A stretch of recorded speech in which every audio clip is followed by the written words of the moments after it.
Hello friends, in this video we will see how we can configure a Linux machine for some of the DNS client-side settings so that we can browse internet and do other stuff.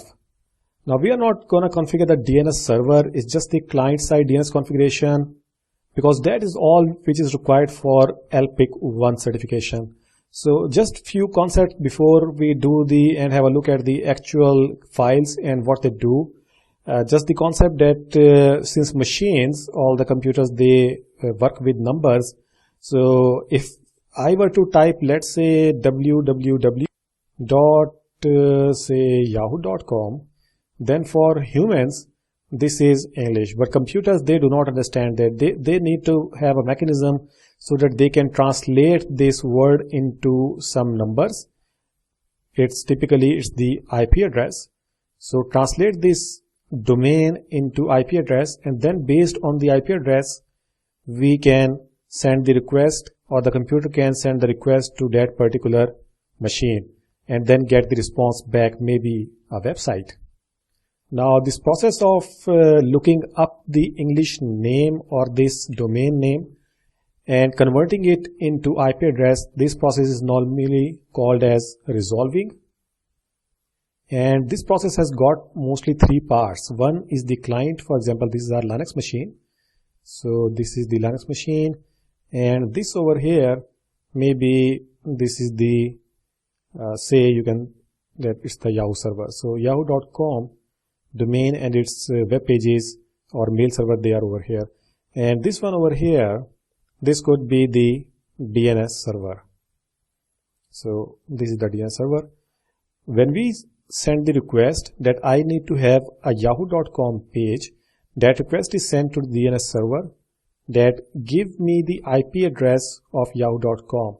DNS server has got the record in its cache that for yahoo.com the IP address is, let's say, x.x.x.x. Now that IP is returned back, let me just change the color, returned back to this Linux machine that here's the IP address, and now Linux machine will send the request directly to this machine using the IP address and containing that it needs the web page. So HTTP request will be there that needs a web page of yahoo.com. Now, of course, there is a concept of top level domains as well. TLD, these are the domains. If I were to write yahoo.com, then this .com, this is the top level domain. This Yahoo, it will be called as domain. And if we have something like mail.yahoo.com, then this mail is subdomain of Yahoo. And these subdomains are of course controlled by the main domain. So you cannot create yourself maybe test.yahoo.com. No, you cannot create that domain, because this domain is being controlled by yahoo.com. So anything on the left of that has to be confirmed and controlled by the main domain authority. In many operating systems, including Microsoft Windows and in Linux as well, all these operating systems, what they do is that once you query a domain, they make an entry into their local resolver cache, so that next time if you query the same domain and not enough time has lapsed, then the record that is already available in the cache of that operating system, that is consulted for that particular domain. In Windows, I don't remember exactly, but I think the command is, if you open up the command prompt, the command is, I believe it's flush DNS or maybe DNS flush. You can check it out which command is that. Based on that, you can flush the entries of the cached DNS IP addresses to domain names. Now in Linux, there used to be a file, there is a file in fact, but the syntax has, or the method of resolving has changed somehow over a period of years, and now this method is not used. Earlier what used to happen that there was a file in etc folder by the name of resolve.conf. This resolve does not has an E, it ends at V. So resolve.conf is the file, and if you open up that file, it will have entries like, let me just remove this slide. So this resolve.conf file, it will have entries something like name server and then x.x.x.x. So it would typically mean that you have defined a DNS server IP address over here, so that once you need to browse your web pages or you need to look up a domain, then that DNS server will be consulted. And you can add multiple name server entries. If first one is not responding, then the second one is consulted, and so on and so forth. But this method has been deprecated, and now this entries, the file is all this file is placed there, but now this file is populated by a program which is called as resolve-conf. And what this program does is that it either looks into the files that you configured on your server, could be etc network and interfaces. In case of Debian-based distributions, or it could be either in etc sysconfig, so sysconfig, and then network scripts, so network dash scripts, and pardon my writing, and afterwards the name of the interface, whatever is that. For example, if it is Ethernet 0, so it could be if dash Ethernet 0, and in that we used to define the IP address and the DNS entries or gateway as well. Now that script is read by resolve-conf, and based on the DNS entries in there, the entries are taken in and are populated in etc resolve.conf. Also, there are a couple of commands that we can use to find out the domain name and its corresponding IP addresses. The earlier command, and that is still very much popular in the industry, and I also use it very often, is the command which is nslookup. And what it does is that it does a name server lookup of the domain name that we tell it about. And since this command has been deprecated and will probably be removed from the later distributions of Linux systems, the command that are being encouraged to use now are host. But this is very much limited. You can say that it's a very limited and short and simple version of nslookup. The command that is being promoted now, and it was earlier as well, but now only this command is being made available, and probably this will be the only command in the upcoming Linux distributions. It is called as dig. This nslookup command, it used to provide interactive mode as well. For example, we could type the name server that we want to look up for, or the type of the query that we want to set. But this host, since it's very simplistic, it does not provide that. Dig provides that, and also there is another command which is whois. So we can find out the details about the particular domain, that for example, what is the maintainer, whom to contact in case of problem, who is the owner of that. So now let's come to the terminal and see some of these commands and how they function. So here I am on my Ubuntu box. If I type in uname -a, we can see that I'm running Ubuntu. And the first thing that I want to show you is the file and its entries, which is etc and resolve.conf, which is primarily used for resolving the domains to the corresponding IP addresses. So I'm going to use the cat command to see the entries of that. And we see that it has got an entry by the name of name server, and then the IP address, which is the loopback IP address of this own very machine.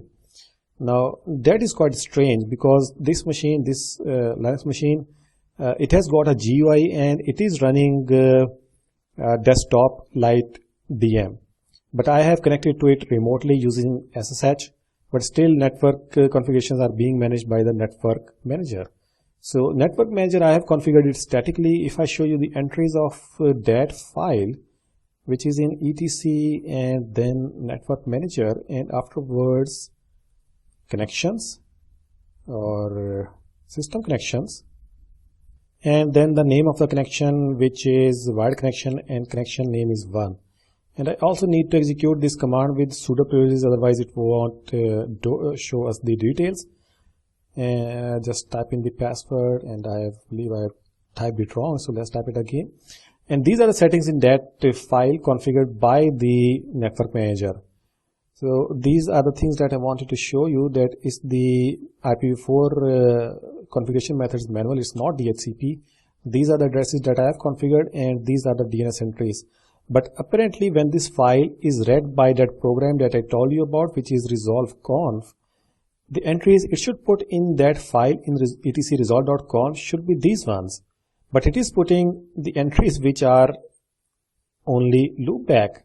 Now here's the gotcha. What happens is that when we are running network manager program, especially in Debian-based distributions, then at the back end it executes a utility which is DNS masquerade, and it makes the it makes our machine a kind of local only forwarding name server.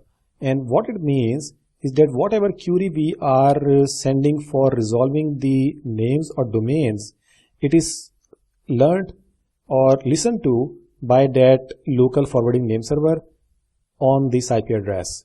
So once that query has been accepted or listened on by that local only name server, which is the forwarding, it just passes that on to these servers that we have defined over here. Now we can disable that. We can go into, let's just do a sudo and vi etc/network manager and networkmanager.conf, and we can put this entry as a commented one. So I can put a comment before that, make it comment, and then now this will not work. So let's try to do that. Okay, so let me just remove this one. Okay, so let's save this. And now to update the entries of this file resolve.conf, I need to run this command resolve.conf and with a flag -u or updated. So once we do that, we should ideally be seeing the entries of resolve.conf to be that of this file, which is defined in that particular connection settings.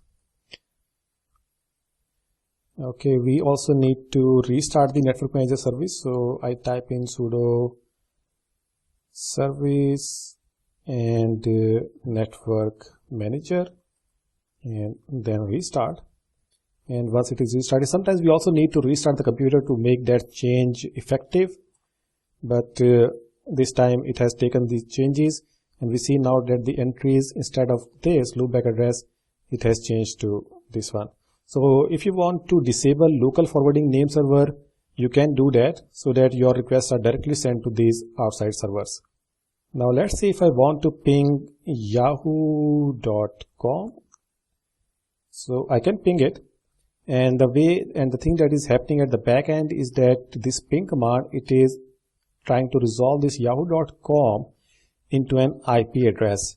And the file that is consulted, that what method should be used to resolve it, it is defined in a file which is etc name server switch.conf file. Now these are the entries that I was talking about. This hosts file, this says that it should first consult the files, then mdns minimal and then DNS. So just consult these two entries, concentrate on these two ones, this DNS and files. Now DNS typically, or of course it means that the DNS entries that we have defined in that file, which are this one 8888.4223. And files mean these files. What does this mean? It means that there is a file in etc which is cat etc and hosts. This is the file. Now if you have defined any entry in here, like I can define that yahoo.com. Let's just try to define. Let's just do sudo and do a vi for this file. And if I come down all the way and I try to type in, let's say that 1.1.1.1 is yahoo.com. So I save it and I quit out of the editor.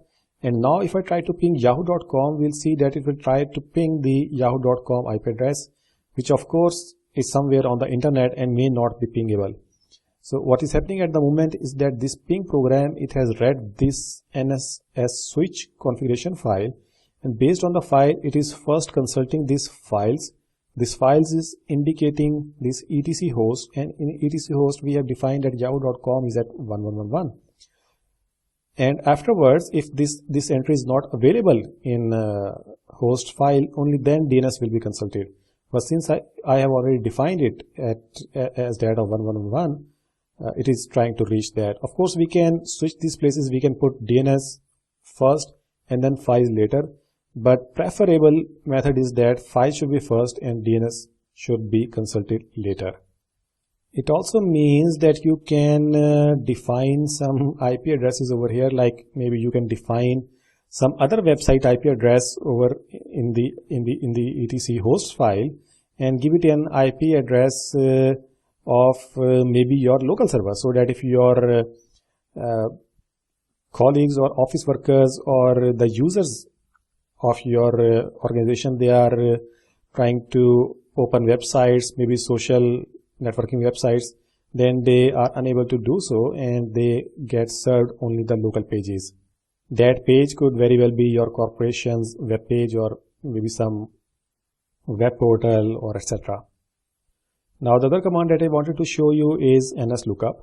What this NSLOOKUP does is that it will consult the DNS server entries in resolve.conf and not the host file entry. So if I type in NSLOOKUP and do NSLOOKUP for yahoo.com, we still see that it has consulted this server, which was the first in the list, and has returned these IP addresses and not 1111.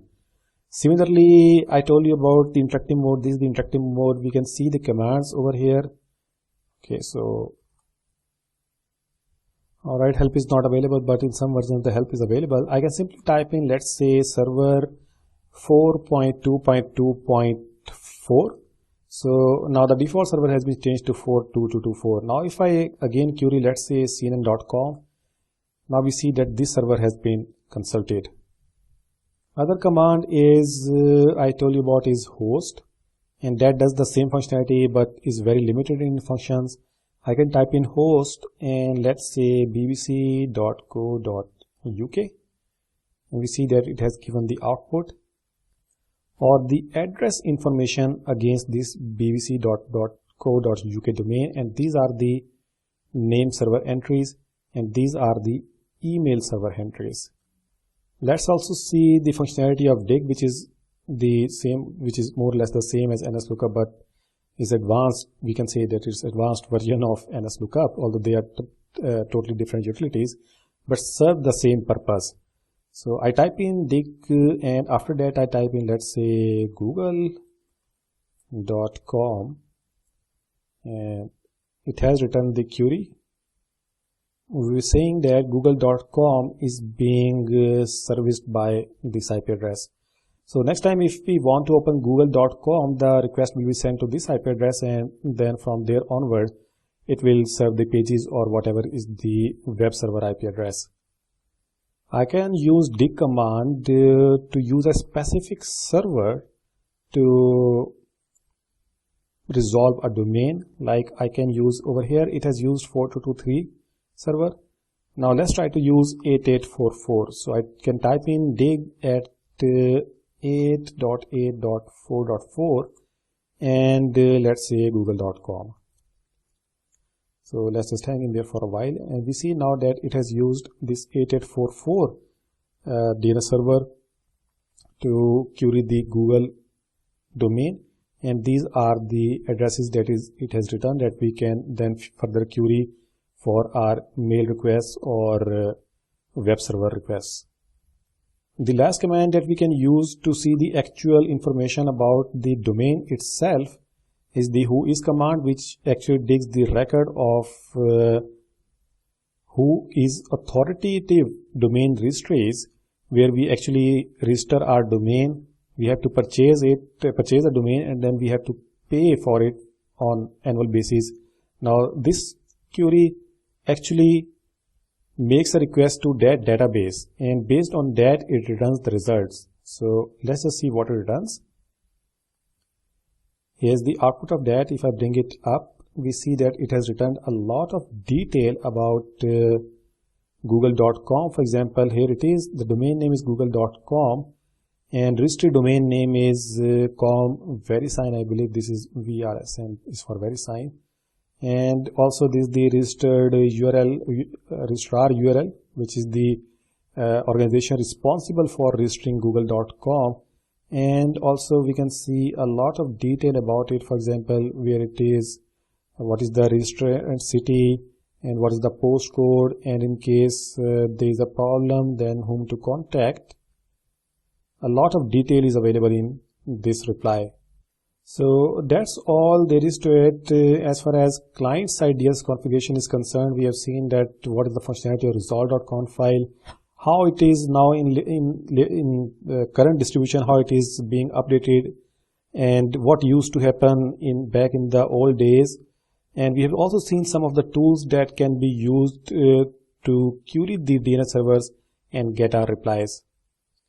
I hope you have liked the video, and I would like to thank you for viewing.